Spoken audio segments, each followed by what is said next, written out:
দর্শক, ফেনীতে রয়েছেন আমার সহকর্মী আলামিন শিকদার, তার কাছেই জানার চেষ্টা করব সেখানকার অবস্থা। আলামিন, আপনি আমাকে শুনতে পাচ্ছেন? অবশ্যই সেখানকার অবস্থা জানাবেন, সেখানকার দুর্গত মানুষের জীবনযাপন কিভাবে চলছে এবং তারা কি ত্রাণ সহায়তা পেয়েছেন কিনা আমাদেরকে জানাবেন।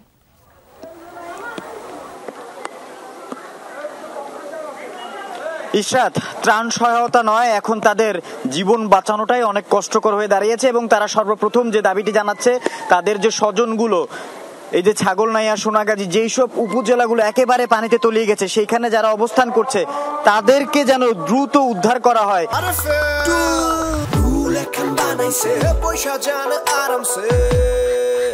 এটাই সাধারণ মানুষ ফেনীবাসীর একমাত্র দাবি এবং সেই দাবি পূরণে এবং সবাইকে নিরাপদ আশ্রয় নেয়ার জন্য বাংলাদেশ নৌবাহিনীতে একটি ঘাঁটি করেছে, একটি আশ্রয় কেন্দ্রে।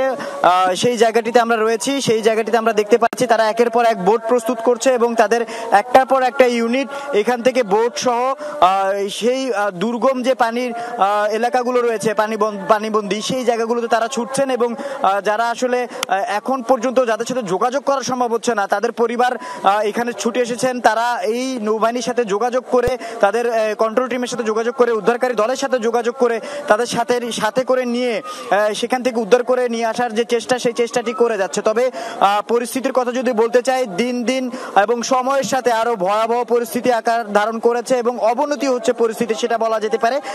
এবং এখানে একজনের সাথে আরেকজনের যোগাযোগের ব্যবস্থাটাই অনেকটা কষ্টসাধ্য হয়ে পড়েছে।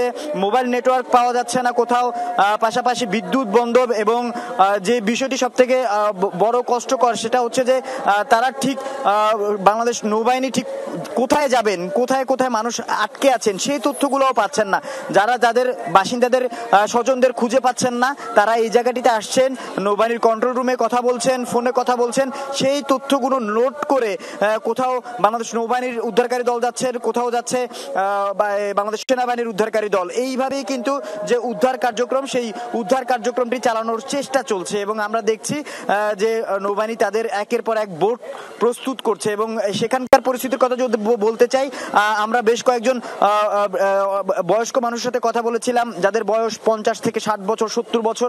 তারা যে বিষয়টি জানিয়েছেন যে এটা স্মরণকালের সবচেয়ে বড় ভয়াবহ বন্যা, তারা এমন বন্যা কখনো দেখেননি এবং তারা চাচ্ছেন তাদের পরিবারের সব সদস্যরা যেন জীবিত ফিরে আসেন এবং এই ফেনীবাসী যারা আসলে আটকে আছেন তারা ঠিক যেন কোনোভাবেই